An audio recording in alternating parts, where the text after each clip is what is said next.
అత్యవసరమైంది. ఇప్పుడు నిన్న పెంచిల్కోన దగ్గర నుంచి భారీ వర్షం పడింది, సాయంత్రం వరకు కొనసాగుంటే ఏంటి పరిస్థితి? ఎన్ని గ్రామాలు నష్టపడతాయి? ప్రజలకు ఏది అవసరం అనేది లేదు. అందులేని ఎడం కాలం మేము చేయించాము, బ్యూటిఫుల్ గా ఫంక్షన్ అవుతుంది, ఎలాంటి ప్రాబ్లం లేదు. జగన్మోహన్ రెడ్డి గవర్నమెంట్ లో నీటిపారుదల శాఖ మూతబడింది, వ్యవసాయ శాఖ మూతబడింది.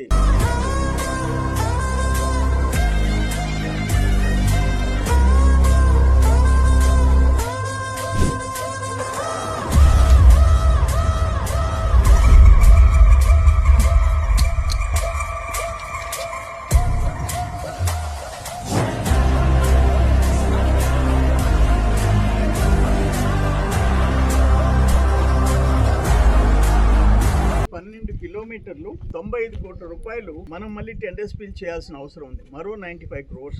ఇది ఎమర్జెన్సీ వర్క్. ఇది జిల్లా కలెక్టర్ కూడా అర్థమైంది పరిస్థితి. మేము కూడా ఆ ఎస్టిమేట్ ఇవన్నీ తీసి దీన్ని ముఖ్యమంత్రి గారికి నేను ఇస్తా.